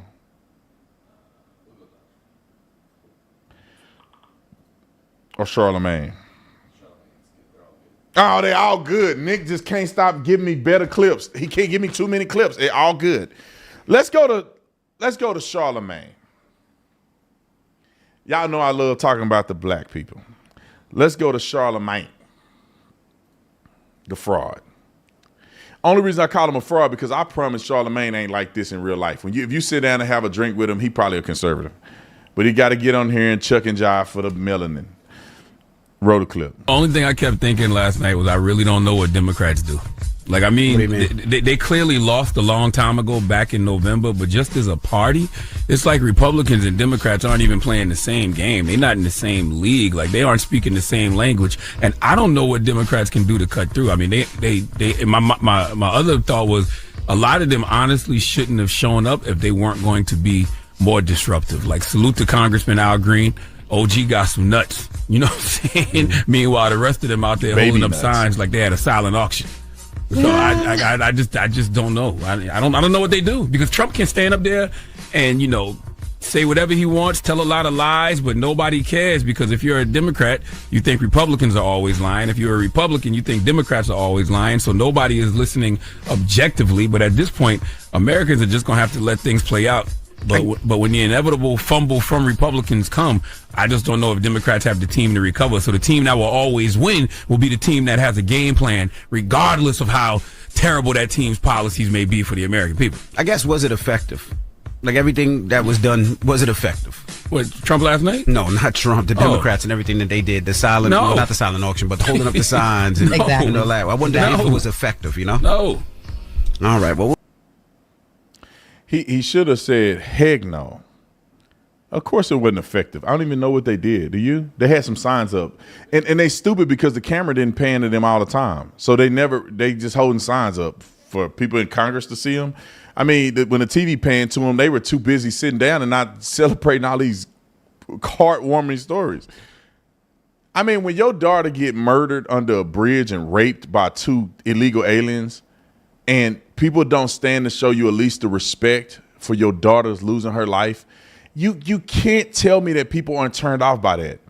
The kid with the cancer, I don't know if Trump was just playing a game with them, but like these are some of the most heartwarming stories that I've ever heard in my life.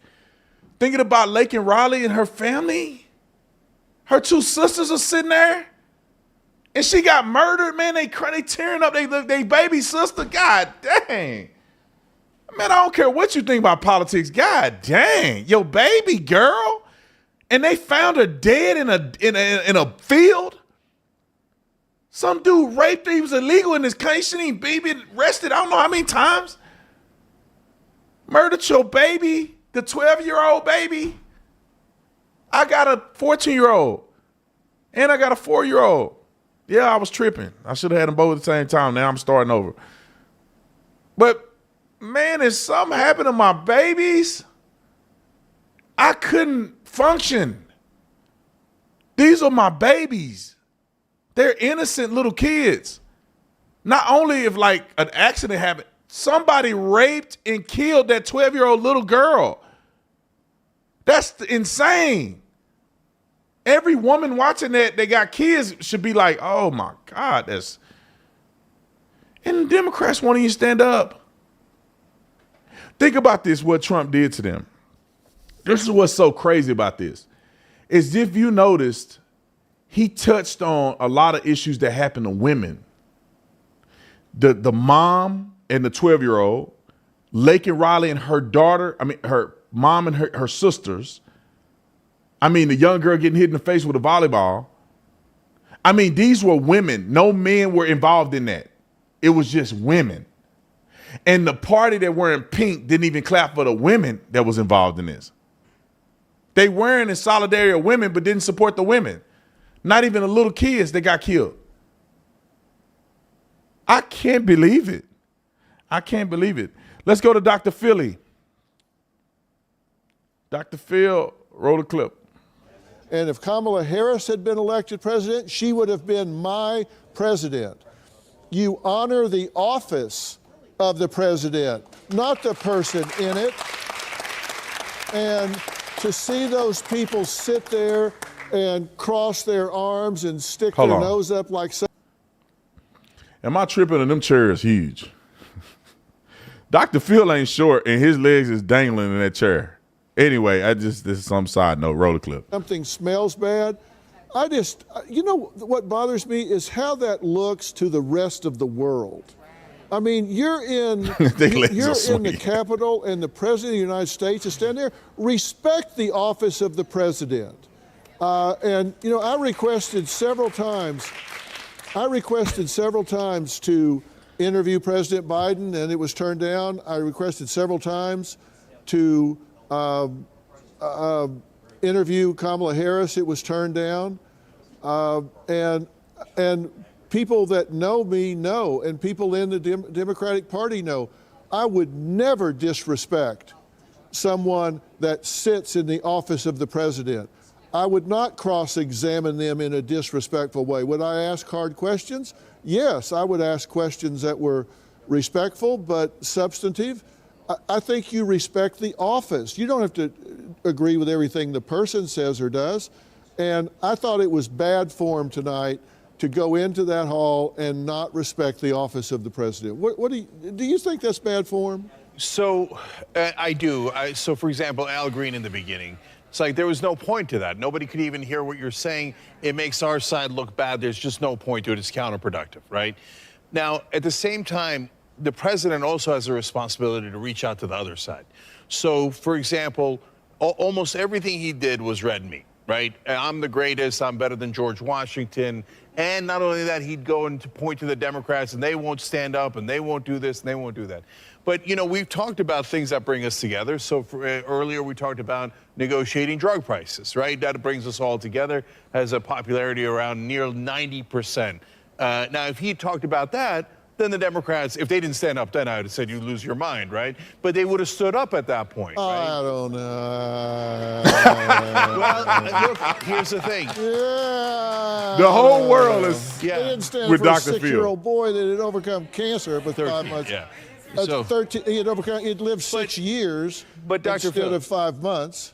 So I hear you. Look, we don't know because he didn't do it. He didn't reach out to the other side. Yeah, well then don't say he would have. They would have. Right.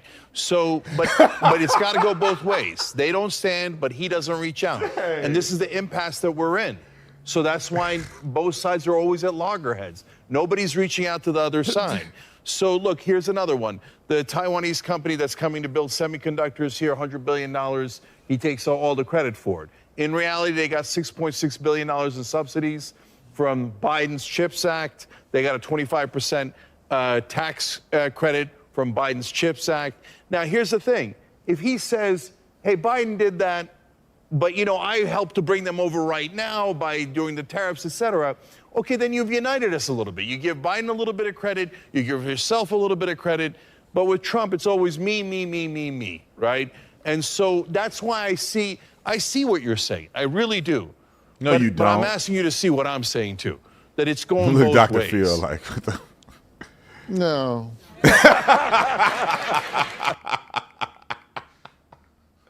He said, I swear Dr. Phil is like America's brain on this thing. Because when Homeboy said it, I was like, no. Donald Trump did talk about cutting waste in the government. They wouldn't stand. Donald Trump did mention how all the fraudulent stuff in Medicare that's going on that he's going to cut back to help the American people benefit in Medicare, they wouldn't stand.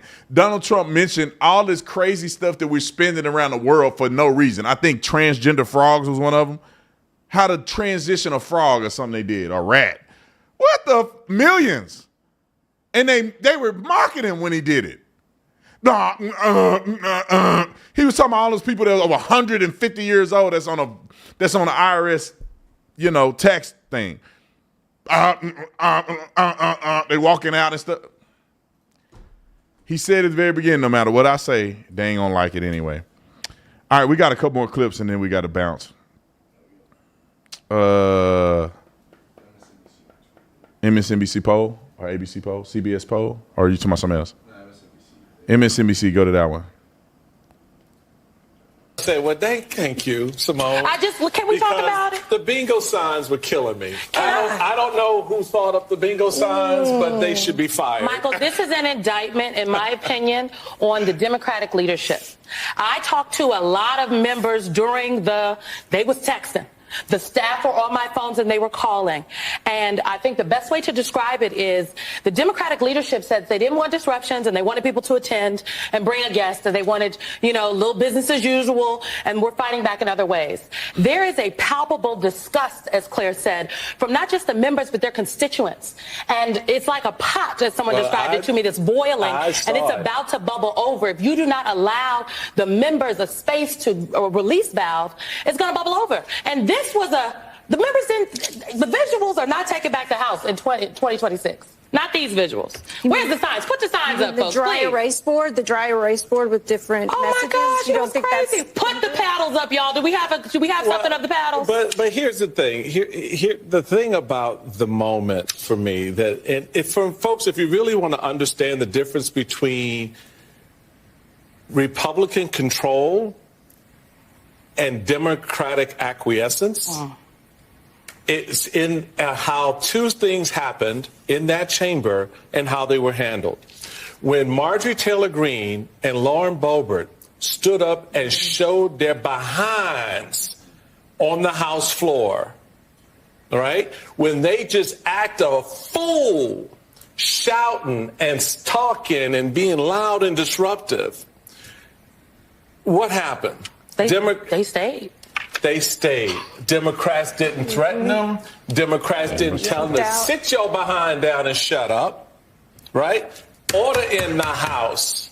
Well, what happened? What should the Democrats done? But what happened? What happened tonight? Well, what should have happened tonight? What happened then is what happened tonight. Because the Republicans weren't coming to play. They weren't going to give the Democrats the quarter. They knew what they were going to do. They knew they were going to try to be disruptive in some form. And their goal was to shut it down in one of two ways. And both of them worked. USA, as if they own that, that moniker. They do. And throw them out. I guess you mean what should have the Democrats done instead of what they did? Out. No, I'm talking about tonight. What should the Democrats have done tonight instead of what they did? Some of us believe they shouldn't have shown up. Or if they showed up at a certain point, here's the deal. When the lose-lose, bro. Congressman was kicked out, half that room should have left with him. Because that was the point. He was the only one to stand up and say, I'm not going to sit here and let you lie in this chamber. I'm not going to let you get away with this because you're lying right now. And instead of calling the man a lie, like they did to Barack Obama. Right. I remember, I was there. Right? And nothing happened. And what happened then? Didn't he got a pat on the wrist afterwards? I think all right. So what he expressed, y'all, because they at the bottom just scraping. And fingernails breaking off. They just scraping for crumbs to figure out what to say. It's a lose-lose. Imagine if the Democrats did not show up. They're not engaged in this. They don't care about the American people. So then they could not show up at all because it'll look incredibly bad for them. So then they had to show up, but they couldn't all just disrupt the whole time because then there's order in the floor of Congress. So bam. The sergeant at arms can remove people physically if it come down to it, I believe. So they couldn't just be disruptive the whole time. So they tried to do it in silence with those stupid signs that nobody saw. But what they should have done is they should have been fair. They should have stood when Donald Trump was saying things that was good, and they can sit down if he's bashing Obama or Obama or bashing Biden or bashing the Democrats or bashing Kamala Harris. They can sit down on that. I get it. You don't want somebody bashing your side. But when he starts saying things that are unifying and start honoring people that lost their lives in an impartial way, they could at least stood for that. Then it make them look like they're engaged and they're trying to have some simple piece. And then when they sit, it make him look bad because they're engaging in some stuff, but the things that they're not engaging in make people think, well, what did he say? They make them feel like they got to sit down. Maybe it's important. But when you sit down for everything, they know you stupid. You sitting down don't do nothing. If you sit down for everything and don't stand for nothing, then everything you do is silly.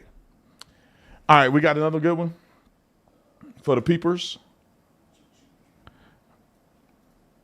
All right, let's see. We're going to do that response, but I don't know. I don't think I should do it. It's super dry, man. It's like y'all can watch it on your own terms. Let's see. This is Chuck Schumer. Is this worth watching? Let's play Chucky, and this will be the last clip of the day, and then we can go to the super chats. Chucky, welcome to the show. Roll the clip. You called it nasty. It was like 4 minutes into the speech when Congressman Al Green was yelling at the podium, and he was escorted out. What was going through your head as you heard the congressman yelling? Well, look, the bottom line is lots of people are frustrated. But the best way to protest what Trump is doing what we are doing and many senators and many congressmen are doing, and that is organizing against these horrible policies of calling Social Security a Ponzi scheme and then slashing would you people rather, in Social would you Security rather offices. that Congressman So here's Green, what we're, John, here's what we're doing. Would you rather that he not yell? Here, let me just say, the best answer, in my judgment, is to organize. So I put a call together last week with our activists. I thought 300-400 people would get on the phone. 3,000 people got on the phone. And what we all decided was we're going to focus our energy on the 6 Republican Congress members from New York, because they hold the key to stopping these horrible policies. As you know, in the House, all you need 1 or 2. In the Senate, you need 3 or 4. We don't have Republican senators in New York, but in other states there are. And the best way to organize and protest is to organize. Organizing is hard, but it's effective, and that's what we're doing. Well, let me ask a different way. Would you rather see Democrats more in line with what Senator Alyssa Slotkin was saying, or more in line with what Congressman Al Green and people holding signs in the audience were doing last night? Look, I thought Alyssa Slotkin, I chose her because she is such one of our rising stars. From the Midwest, won a race, knows how to talk to average folks, to working families, and she did a great job.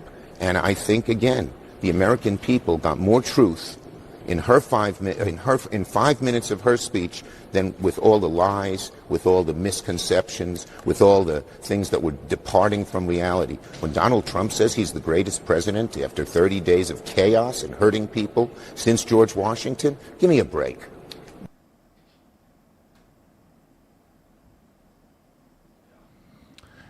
All right, I just so happened to stumble across this fight.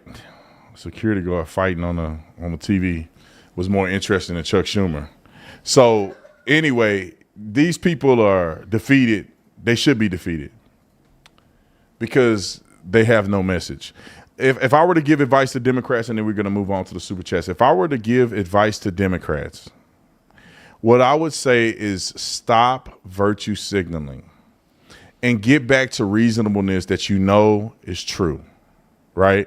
You know that the American people isn't hook, line, and sinker on kids cutting their breasts off and taking hormone blockers.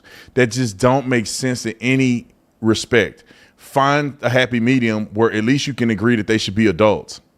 Can you agree to that? I mean, you know what I'm saying? Like, when you go down and look at it, the two gender thing, just don't argue with the gender rules and express that trans people should be respected. They may not need to be acknowledged in certain areas, but they should be respected. You know, I don't really personally know a transgender person. I knew one transgender person in my life that I communicated with, And I felt bad for the person because the person served in the United States military. The person was a police officer on our police department. And I know there's a mental struggle there. And I don't think that every trans person is an evil devil pedophile. But at the end of the day, everybody should be consciously aware of other people's opinions. So if a person was walking down the street and they want to be trans and they live in a life, why do I want to hurt that person? Why would I have anything to say to that person?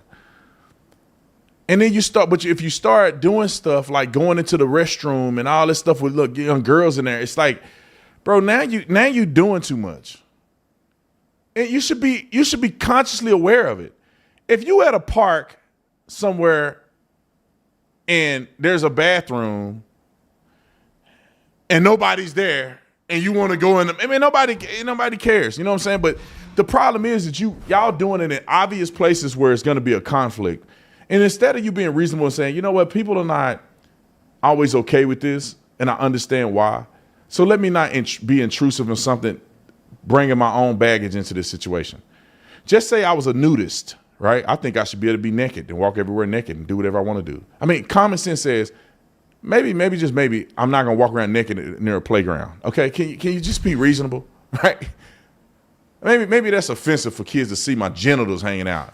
Is that not fair? You feel me?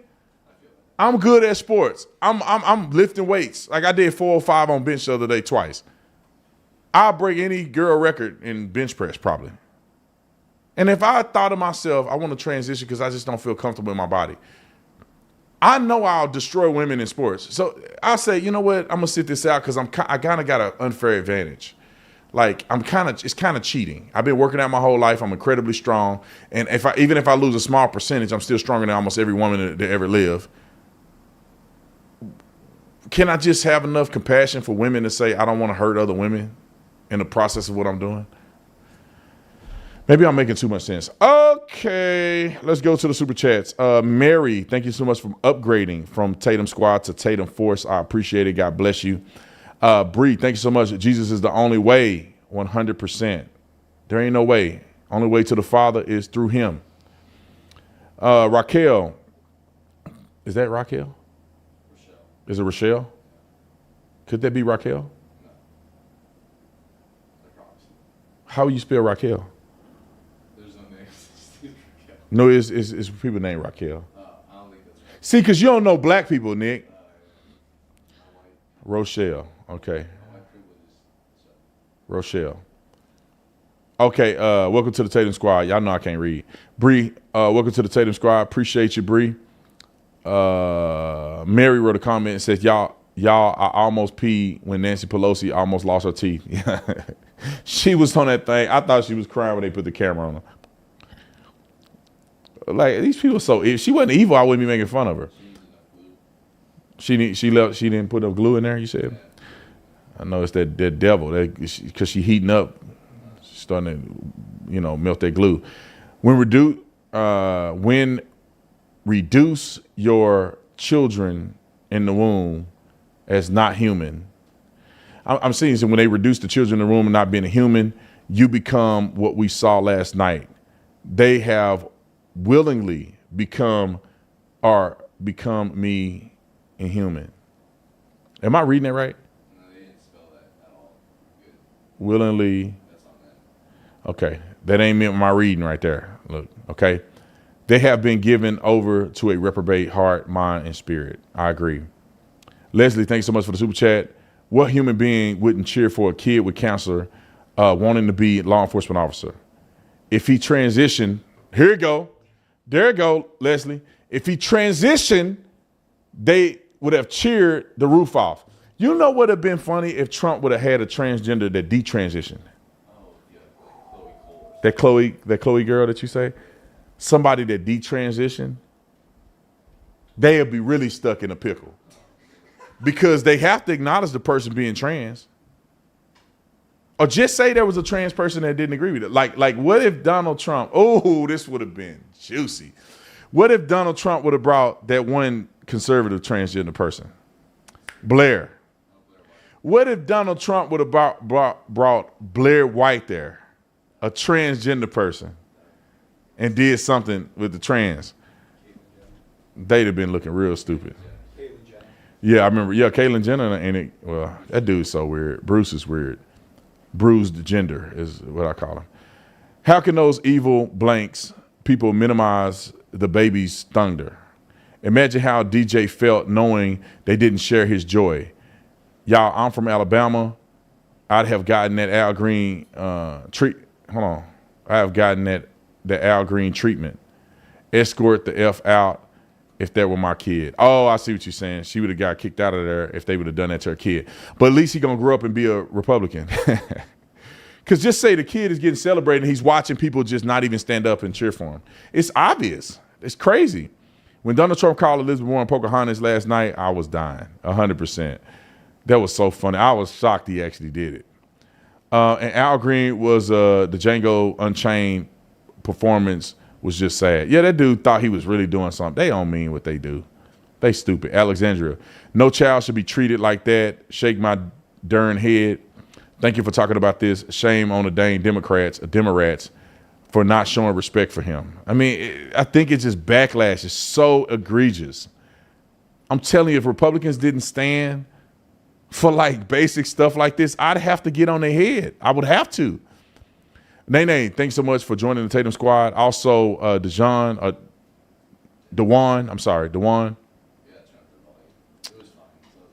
Dewan, Officer Tatum, could you please turn your mic? Okay, that must have been old. Thank you so much. Barbara, thanks so much for joining the Tatum squad. Let's see, Ready to Sleep. My mom didn't believe me when I said other countries charge us tariffs because she said back then they didn't want tariff wars. Then Trump said it. I laughed. My parents did vote for Trump, 100%. Like people don't understand tariffs. Like they go, see, when Trump imposed tariffs, the people have to pay for it. Well, when they impose tariffs on us, their people got to pay for it. It's not about whose people are paying for it. It's about hurting the other company because you'll stop doing business if it costs too much to do business there. It'll encourage people to do business in America. It encourages people to go get it other places if the tariffs are too high to import into America. That's why they do tariffs. It's not because the country want to hurt their own people. It's so weird that people don't get that. She doesn't represent blacks, but she doesn't represent black, but stupid, 100%. I need to stop calling these people black. I need to call them something else because I don't count that. They don't count.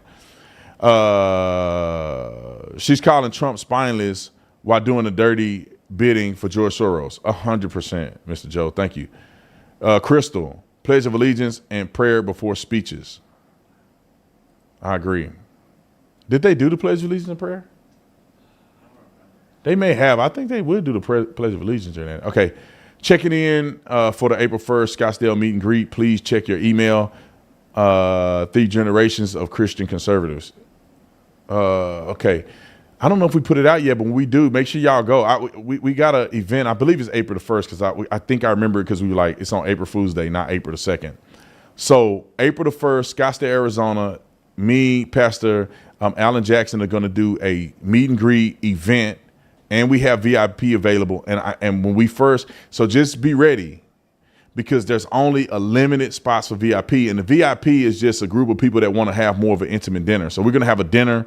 It's going to be all catered food. And we'll be able to sit down in a smaller group and you know, have a more intimate conversation. The other group is still a very small group. This is not a big event. I think total, we're only going to have about 100 people total. And only 20 people will be in VIP. So just know in your mind, get ready. If you want to be at this event, we'll be at a private Scottsdale residence, which is going to be a big, nice, multi-million-dollar house, to be honest. And it's going to be really nice. We're going to have a good time. It's beautiful. The weather is going to be beautiful in April, I believe, at that time. And if you guys have been waiting and wanting to meet me and have a conversation with me and Alan Jackson, this is the time. I hardly ever do events, and this is one of them that I'm doing. Daily Wire commentary last night was like mob gangsters. And I hope to see a Blexit panel for the next event. I know that's kind of cool. Like we got to do this, bro. We got to like build something out. I don't support the pro-black agenda. I rock with people based off character, not skin color. Nobody hate on black people more than other black people, 100%. It's funny, they say I hate black people. I'm just calling black people out. I'm calling out that black people hate black people. And they mad at me for calling it out. Just like the movies, the black man is the first out. It's funny, man. I did look that up, man. I swear to God, black people get killed first out of every movie I've seen. I'm like, wait a minute, it's a thing. I remember in Jaws, the first person that got killed was a black dude. I'm like, God dang. Do they not have a budget? And black people don't even swim like that. How did black people end up dying in a shark attack? Star Wars, Samuel Jackson. What did he get, sucked in a black hole or something? Fell out the window. It's a thing, black people die first. I don't know what, they don't want to pay them or what. Maybe it's racism. I don't know. Thanks for keeping it real. I also share the same feeling about the Latino community. Wake up. Education is the key. Take the blinders off. We're here to be better, do better. Show respect to the country that took you in. Amen. Don't never bite the hand that feeds you. I stopped listening to, what's that, Alyssa addressed last night when she said she worked for the CIA. I don't trust a word she says. Right? It's a freaking propaganda tour that they're doing. I'll pray for my enemies twice as hard, and that's the Democrats. But you need to attitudes towards them. I'm praying for you 4 times to not drag yourself down to their level. Love and peace. I have no idea what you just said, but I love you anyway. Amen. Brandon, start a show called The Other View. That's funny. That would be pretty cool. The Trump train is boarding for y'all who don't like America. She can hop on it. He was sitting there on the other side of the wall, too. She can hop on it. Hey, y'all getting dangerous up in here. David, thanks so much for joining the Tatum squad. Let's see. CJ, B. Tatum, you always tell us the truth, and I truly respect you for that. The address last night had me hyped to be an American. USA, USA, USA. I agree. Mamba, Democrats can't stand kids, cancer survivors, victims of murder, evil. So much for the party of diversity and righteousness. 100%. Man, these people are so stupid. You should interview Scott Jennings. Yeah, I need to get him on, but he freaking epic. Gina, thanks so much for the super chat. How many we got?